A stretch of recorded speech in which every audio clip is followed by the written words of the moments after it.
HSC 26-27 session এবং তোমরা যারা হচ্ছে এইচএসসি 25 ব্যাচ এবং এইচএসসি 26 ব্যাচ তাদের জন্য এই ভিডিওটা।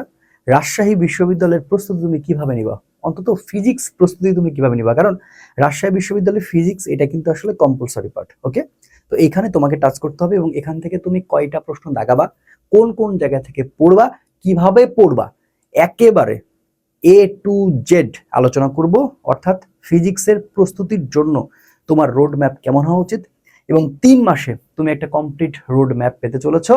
যেহেতু এতদিন এইচএসসি 26 পরীক্ষাগুলো নিয়ে ব্যস্ত ছিলাম, যারা সেকেন্ড টাইমের স্টুডেন্ট ছিল তাদের সাথে আমার কানেক্ট ওইভাবে হওয়া হয়েছিল না। তো যারা সেকেন্ড টাইমার আছো, বিশেষ করে যারা সেকেন্ড টাইমার আছো, ফার্স্ট টাইমার যারা যারা রাজশাহী ইউনিভার্সিটিকে টার্গেট করেছো, মনে প্রাণে রাজশাহী ইউনিভার্সিটির সৌন্দর্যের প্রেমে পড়ে গেছো, রাজশাহী ইউনিভার্সিটি তোমাকে পড়তে হবে, যাদের একটা রাজশাহী ইউনিভার্সিটির সিট লাগবে, এই সমস্ত স্টুডেন্ট অন্তত প্রান্ত ফিজিক্স থেকে রাজশাহী বিশ্ববিদ্যালয়ের যে ভিডিওগুলো আসবে সেগুলো মিস করিও না। ঠিক আছে, তো চলো শুরু করি। আজকে ফিজিক্স প্রস্তুতির এ টু জেড পার্ট নিয়ে কথা বলতে চাই। আচ্ছা, ফার্স্ট অফ অল আসো যে আমরা মানদণ্ডটা সবাই জানি যে আমাদের এখানে আসলে আবশ্যিক সাবজেক্ট কোনটা বলো। আবশ্যিক সাবজেক্ট হচ্ছে ফিজিক্স, এতদিন তুমি জেনে গেছো, এবং হচ্ছে কেমিস্ট্রি। আমি প্রত্যেকটা সাবজেক্ট নিয়ে একটা একটা করে পার্ট টু পার্ট আলোচনা করার চেষ্টা করব। এরপর হচ্ছে আইসিটি। ঠিক আছে, ফিজিক্স আর আইসিটিটা আমার উপরে ছেড়ে দাও, বাকিগুলো আস্তে আস্তে সবগুলোই পাবা, বাট এই দুইটা আমি খুব ভালো করে তোমাদের পড়াবো ইনশাল্লাহ।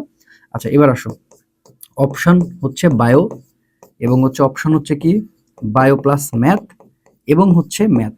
ঠিক আছে, এবার আসো রাজশাহী বিশ্ববিদ্যালয়ে কোনটা দাগাবো, এটা এরকম অনেক প্রশ্ন হয়। তো যারা সেকেন্ড টাইমার আছো তারা জানো, খুব ভালো করে জানো, কিন্তু যারা ফার্স্ট টাইমার আছো তারা ভালো করে শুনে নাও। ফিজিক্স, কেমিস্ট্রি, আইসিটি যদি বায়ো প্লাস ম্যাথ দাগাইতে পারো সবচেয়ে ভালো হয়, সব দিক থেকে ভালো ফ্যাসিলিটি পাবা। কিন্তু যদি তোমার আসলে বায়োর প্রিপারেশন যদি না থেকে থাকে, শুধু ম্যাথের প্রিপারেশন নিলে ম্যাথ দাগাবা। আর যদি তোমার মনে হয় যে না বায়োলজি ভালোই লাগে না, এরকম অনেক থাকে না, যেমন আমার বায়োলজি একদমই ভালো লাগে না, আমি কিচ্ছু পারি না বায়োলজির, আমার মাথার মধ্যে ঢুকেই না, তো আমি আমার লাইফ থেকে বায়োলজির পুরো সেশনটা জীবন থেকে বাদ দিছি, মানে বায়োলজি আমার ভালোই লাগে না। তো সেক্ষেত্রে তুমি ম্যাথ দেখাতে পারো, কোনো অসুবিধা নেই। হ্যাঁ, এরকম ভাবার দরকার নাই যে আসলে আমার সিট কমে গেল এই হলো না, তুমি যেটার জন্য আসলে কোনো ডেডিকেটেড ছিলাই না, বায়োলজি তোমার ভালোই লাগে না, তার মানে তুমি বায়োলজিক্যাল অনুষদ নিয়ে কি করবা? খুবই সিম্পল ইকুয়েশন। ঠিক আছে, তো আসো এবার ফিজিক্স, কেমিস্ট্রি। এবার ফিজিক্সে কোশ্চেন থাকবে হচ্ছে, আমি আজকে ফিজিক্সের 25টা কোশ্চেন নিয়ে আলোচনা করব। ফিজিক্সের 25টা কোশ্চেন নিয়ে আলোচনা করব। এই 25টা কোশ্চেন কিভাবে প্রশ্ন হতে পারে, কোন জায়গা থেকে আসতে পারে, এই বিষয়গুলো নিয়ে কথা বলার চেষ্টা করব। তাহলে 25টা কোশ্চেন, 1.25 মার্ক, এবং হচ্ছে মার্ক পাবো হচ্ছে 31.25। এখন আসো, 25-এর মধ্যে কি 25 পাওয়া পসিবল? আমি বলবো না, এটা পসিবল না। ঠিক আছে, এটা যারা পারবা মানে আলহামদুলিল্লাহ, তাদেরকে শুভেচ্ছা অভিনন্দন, বাট তুমি ওই মাতব্বরিটা করতে জানো যে তোমাকে 25-এ 25 পাইতে হবে। সবচেয়ে ভালো হয় রাজশাহী বিশ্ববিদ্যালয়ে ফিজিক্স পোর্শনটা তোমার উচিত 17 থেকে 18টা কনফার্ম করা। 17 থেকে 18টা কনফার্ম করলে তুমি অনেক ভালো ভালো সাবজেক্ট পাবা, এবং তোমার যদি কোনো কোনো কোনো অংশ যদি 15টা কোশ্চেনও কনফার্ম কমন হয়ে যায়, বা 15টা পারতেছো, তাও 15টা দাগিয়ে চুপ করে থাকা ভালো। ঠিক আছে, বেশি মাতব্বরি করা ভালো না। তার মানে ইউনিভার্সিটি প্রিপারেশনে প্রত্যেকটা স্টুডেন্টকে আমি বলতে চাই, তোমার টার্গেট 60% মার্ক ক্যারি করা। 60% মার্ক ক্যারি করলে কিন্তু তুমি চান্স পাবা। তো বোকার মতো যদি এখন সব পারা লাগবে এরকম চিন্তা করলে কিন্তু আমি তাদেরকে বারণ করব। ওকে, তো এবার আসেন রাজশাহী বিশ্ববিদ্যালয়ের প্রশ্নের ধরনটা কেমন হয়। রাজশাহী বিশ্ববিদ্যালয়ের প্রশ্নের ধরন কেমন হয়, ফিজিক্স প্রশ্নের ধরনটা আসলে আমি এটা স্লাইডে লিখতে পারতাম, বাট আমি তোমাকে লিখে লিখে পড়ে পড়ে শেখানোর চেষ্টা করতেছি। ওকে, দেখো, রাজশাহী বিশ্ববিদ্যালয় নিয়ে দীর্ঘদিন গবেষণা করা হয়েছে, কোশ্চেন নিয়ে এত গবেষণা করা হয়েছে। তো রাজশাহী বিশ্ববিদ্যালয়ের কোশ্চেনগুলো কেমন হয় বা কেমন আসতে পারে, গত বছরের কোশ্চেন কেমন ছিল, তার আগের বছরের কোশ্চেন কেমন ছিল। দেখো, গত বছরের কোশ্চেনটা একটু হার্ড হয়েছিল তার আগের বছরের তুলনায়, কিন্তু আমি যে সাজেশন আমি যে পড়াইছিলাম সেখান থেকে 15টা কোশ্চেন হুবহু কমন ছিল। এটা নিয়ে একদিন আমি তোমাদের দেখাবো ইনশাল্লাহ, মানে এটা অহংকার বোধ করে না, আসলে ওই জায়গাগুলোতে এত সুন্দর করে পড়াইছিলাম বা ওই জিনিসগুলো বলেছিলাম, সেখান থেকে যে এসেছে এটা আসলে কৃতজ্ঞতা বা ভালো লাগা থেকে তোমাদের সাথে শেয়ার করতে চাই। দেখো, রাজশাহী বিশ্ববিদ্যালয়ের ফিজিক্স কোশ্চেনে তোমাকে পার্ট করতে হবে ঠিক এইভাবে। তুমি প্রিপারেশন নিবা কিভাবে? ও বাই দ্য ওয়ে, রাজশাহী বিশ্ববিদ্যালয়ের জন্য ফিজিক্সের এবার একটা বই আমার বের হবে ইনশাল্লাহ, দেখবা একবার গোছানো গোছানো, এত সুন্দর গোছানো একটা বই পাবা। ওইটা পড়লেই আমি আশা করি যে তুমি 15 থেকে 16 মার্ক কনফার্ম কমন পাবা। আমি বলবো না 25টা কনফার্ম কমন পাবা। ঠিক আছে, এরপর তুমি যদি কমনও না পাও তোমার রাগ আসবে না, এই কারণে আসবে না, এত সুন্দর সাজানো গোছানো, কারণ তুমি ওরকম বই এর আগে কখনো পাও নাই বা এইভাবে কখনো পড়ো নাই। ঠিক আছে, তো আসো দেখি কিভাবে হয়। দেখো, একক মাত্রা, এই সেকশনটা তোমাকে খুব ভালো করে জানতে হবে। প্রত্যেকটা অধ্যায় যখন পড়বা কোন কোন অধ্যায় থেকে আসবে সেটা আমি বলে দিচ্ছি, কোনো সমস্যা নেই। ঠিক আছে, তার আগে আমি একটু বলি যে রাজশাহী বিশ্ববিদ্যালয়ের কোশ্চেনের প্যাটার্নটা কেমন। কোশ্চেনের প্যাটার্নটা হচ্ছে ম্যাথ হচ্ছে তোমার 40%, ম্যাথ হচ্ছে 40%, ঠিক আছে, ম্যাথ হচ্ছে 40%, আর থিওরি, ঠিক আছে, এই থিওরি হচ্ছে তোমার 60%। তবে থিওরির মধ্যে অনেকগুলো ভাগ করে দিচ্ছি আমি, এর মধ্যে বেশ কিছু ভাগ আছে, মানে টোটাল ম্যাথ, একেবারে ম্যাথ, এই ম্যাথ অরিজিনাল হচ্ছে 40% কোশ্চেন আসবে, ঠিক আছে। আচ্ছা, থিওরি 60%-এর মধ্যে কিন্তু অনেক ভাগ আছে, ফর্মুলা আছে, সূত্র সমীকরণ আছে, অনেক ব্যাপার স্যাপার আছে, আস্তে আস্তে বলবো।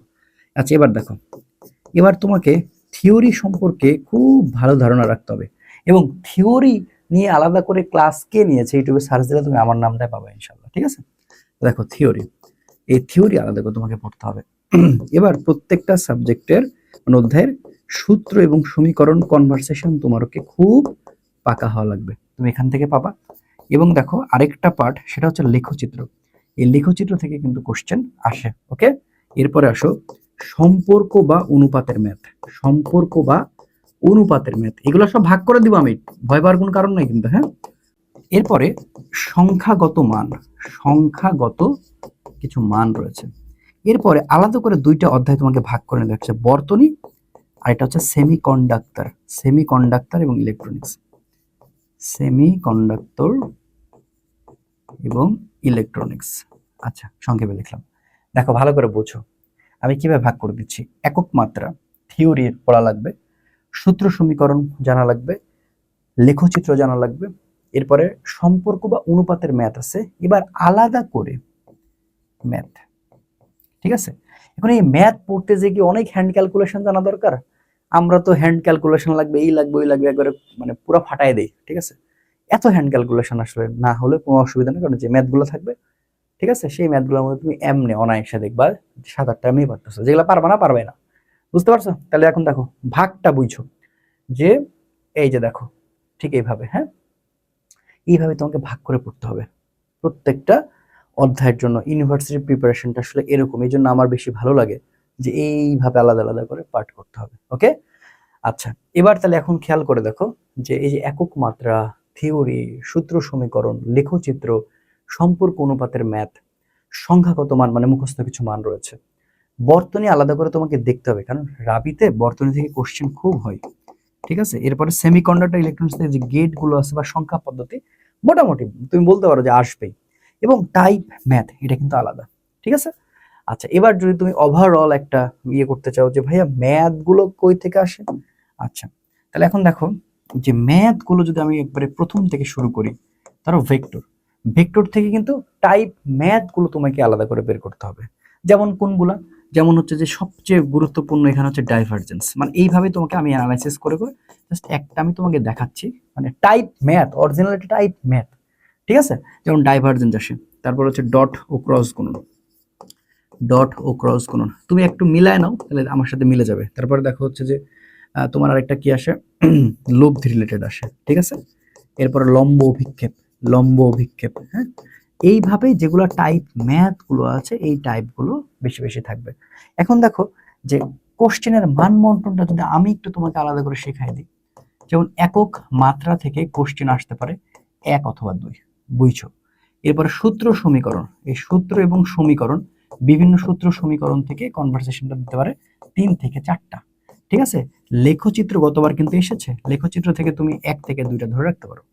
সংখ্যাগত কিছু মান রয়েছে, কিছু ধ্রুবক, এই সংখ্যাগত মান তুমি খেয়াল করে দেখবা এই 1টা বা 2টা পড়বে। এবার সবচেয়ে বেশি পড়বে হচ্ছে অনুপাতের ম্যাথ। এখন আসলে ভাই অনুপাতের ম্যাথ আবার আপনি এটা কি বুঝাইতেছেন? অনুপাতের ম্যাথ বলতে ভাইয়া বিভিন্ন সম্পর্ক থাকে না, ধরো চার্লসের, বয়েলের, এখান থেকে বেশি ম্যাথ আসে, একটু জটিল হয়, 3 থেকে 4টা কোশ্চেন চলে আসতে পারে, বুঝতে পেরেছো। এবার আলাদা, জাস্ট আলাদা, এই যে টাইপ ম্যাথ যেটাকে তুমি বলতেছো, এইটা আলাদা করে, এটা আলাদা করে 12 থেকে 13টা ম্যাথ থাকবে, 12 থেকে 13টা, ঠিক আছে, 12 থেকে 13টা। এবং থিওরি, থিওরিটা আলাদা করে 6 থেকে 7টা থাকে, ঠিক আছে। এই হচ্ছে বেসিক্যালি মানবন্টন। তো আমি ম্যাথ বা সবগুলো বর্তনীর মধ্যে ঢুকাই দিছি আর কি। যেমন বর্তনী আছে সেমিকন্ডাক্টর, যেমন এখন আমি হিসাব করে দেখো, আমি এটাকে 1 মার্ক ধরলাম, এটাকে আমি 3 মার্ক ধরলাম, 4 মার্ক, এটাকে আমি 2 মার্ক ধরলাম, তাই দেখো 3 আর 1 কত, 4, 4 2 6, 6 এখান থেকে 1 ধরলাম 7, 7 আর এখান থেকে তোমার হচ্ছে 4, তাহলে 11, ঠিক আছে। তাহলে এখানে আমি 4 ধরলাম, 11। এবার দেখো 11 আর এখানে দেখছো 12টা, তাহলে 11 11 22, 23 হয়ে গেল প্রায়। এই যে থিওরি 6 থেকে 7টা বা যতটুকু আসতে পারে আর কি, সব মিলে দেখা যাচ্ছে তুমি 25টার কাছাকাছি তুমি একটা এরকম মানবন্টন করলেই পেয়ে যাবে। আমি তো অবলিক দিয়ে রাখছি, ঠিক আছে, অবলিক দিয়ে রাখছি। তো এই হচ্ছে সিস্টেম রাজশাহী ইউনিভার্সিটির, একেবারে একেবারে এ টু জেড এরকমই কোশ্চেন হবে, ঠিক আছে। এবার তুমি যদি আমাকে বলো যে কোন অধ্যায়গুলো মানে ম্যাথ গুলো বাদ দিব না, যেমন কিছু কমন ম্যাথ, দশা পার্থক্য রাজশাহী ভার্সিটি চলে আসে। এবার আউট অফ সিলেবাস, দেখো রাজশাহী ভার্সিটি কখনোই শর্ট সিলেবাস নিয়ে কাজ করেছে এরকম না, সবসময় শর্ট সিলেবাসের বাইরে থেকে কোশ্চেন করতো। গতি থেকে তুমি এমন কোনো শালামারে দেখায় তার মানে যে কোশ্চেন হয়নি, হয় সেখান থেকে লেখ হয়েছে আর না হলে কিন্তু ক্যালকুলাস হয়েছে। তাহলে কোন কোন জিনিসগুলো তোমাকে রাজশাহী ভার্সিটিতে বাদ দেওয়াই যাবে না?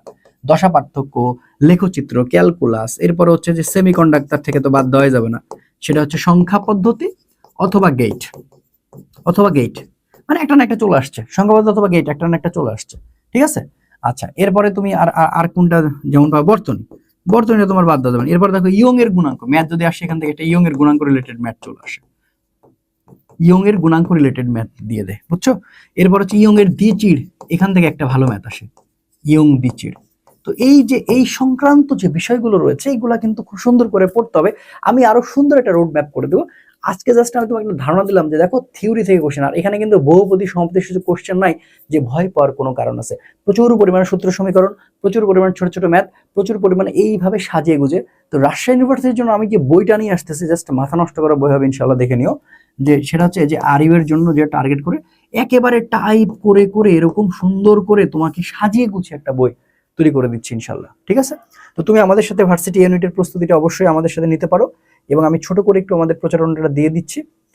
সেটা হচ্ছে দেখো যে আমাদের এখন কোর্স চলতেছে কম্বাইন্ড কোর্সটা, যে ভার্সিটি ড্রিমার্স 2.0, সেখানে আমরা এখন ঢাকা ভার্সিটির করে পড়াচ্ছি, শুরু করতেছি। বাট এরপরে যতগুলো কোর্স আমাদের আসবে একটা কোর্সে তুমি সবগুলো অ্যাক্সেস পেয়ে যাবা, ওকে। এরপরে দেখো যে শুধু ফিজিক্সের কোর্স তুমি আমার কাছে চাইতে পারো, মানে নিতে পারো 599 টাকায়, আর এটা 15 আগস্ট পর্যন্ত 1600 টাকায় ওয়েবসাইটে তুমি পারচেস করতে পারবা। লিংক ডিসক্রিপশন এবং পিন কমেন্টে দেওয়া আছে, প্লিজ চেক। এবং তুমি আমাদের সাথে এই জার্নিটা শেষ করতে পারো। আমরা তোমাকে কথা দিতে পারি যে আমরা বেস্ট টিচার হবো এরকম না, বাট আমরা কথা দিচ্ছি তোমাকে আমরা খুবই পরিশ্রম করে তোমাদেরকে সুন্দর করে পড়াই দেবো ইনশাল্লাহ। এবং রাজশাহী বিশ্ববিদ্যালয় সম্পর্কে এ টু জেড যে কোনো ভালো পরামর্শ বা যে কোনো সাবজেক্টের প্রিপারেশনের জন্য আস্থা, ভরসা এবং চট্টগ্রাম বিশ্ববিদ্যালয়ের জন্য রাখতে পারো এই চ্যানেলে। দেখা হচ্ছে পরবর্তী ভিডিওতে ইনশাল্লাহ। ভালো থেকো। আসসালামু আলাইকুম রহমতুল্লাহ।